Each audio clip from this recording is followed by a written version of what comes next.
Hi, welcome to Simple Series, and this is another Simple vlog.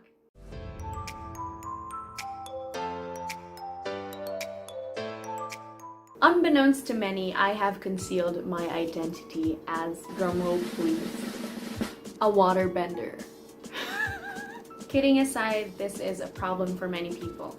In America, 7 to 8 million people struggle with this, and I share their sentiments. Let me welcome you to my hyperhidrosis journey.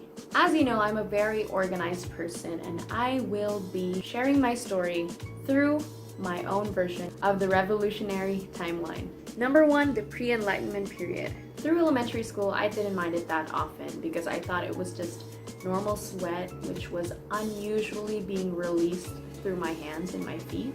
And instead, I just had to wipe off every trace of my sweat whenever I would play the guitar in the classroom,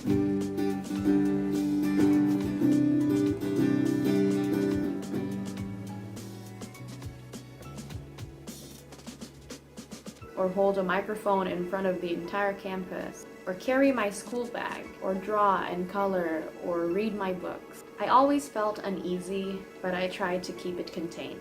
Number 2, the industrial age. Through high school, I had a lot more work to be done, typically involving writing or typing, or a lot of walking and dancing. Yes, dancing. It started to bother me how I would take tests or take down notes, and my sweat would smudge my writing whenever I tried to make sure my paper was clean. And to avoid smudges, I would place a sheet of paper or a tissue ply under the side of my palm just so that it will absorb the sweat. Other than that, I would start avoiding contact with other people's hands, whether it's in church or with my best friends, because if it made me feel uncomfortable, how much more uncomfortable would the other person feel? And as someone who lives in a tropical country, the summers get extremely hot, and hence my sweating gets very, very excessive. This discomfort would extend whenever I would wear flip-flops at home or with my friends from school or anywhere else. I would just be standing or walking long distances, and then my feet would begin to slide forward or backward, and it would leave marks on my foot.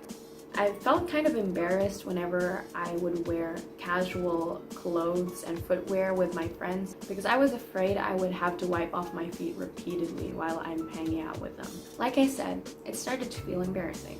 Number 3 is the age of discovery. At one point, I thought, I must not be the only one experiencing this. So then I found out that a couple of my friends are also struggling with this issue. And I knew I just had to do some research and figure out what's wrong. And then I encountered the term hyperhidrosis. The definition totally suited me, and once I found out my problem, surprise, surprise, I still had that problem. I would work on my computer and leave sweat marks on my handrest. I would ask my sisters or my friends to handle my important documents or papers so that they won't get wet. I had to bring a piece of cloth with me almost everywhere I went so that I could wrap it around my pen when I would write. Or sometimes I would add powder so that I can wipe my hands real quick whenever I know I have to shake someone's hands. And this actually happened before one of my job interviews. I learned to play more string instruments like the ukulele and the violin.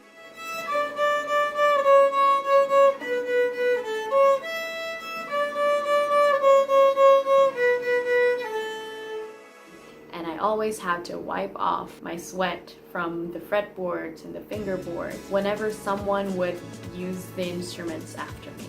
The same goes for my phone. When I would find it challenging to unlock my phone with my fingerprint or just generally navigate. It has really proved an inconvenience, and I just knew that I had to do something about it. Number 4, the last part, is the Renaissance period, rebirth. Finally, I resolved that I had to get this problem fixed when there came a time that my hands would feel numb after sweating so much. I tried using powder more often on my hands and feet and have a go at foot sprays at some point, and it usually made me sweat even more. My mom tried buying essential oils for me to use once in the morning and once in the evening, and after a month of trying, guess what? It still didn't work.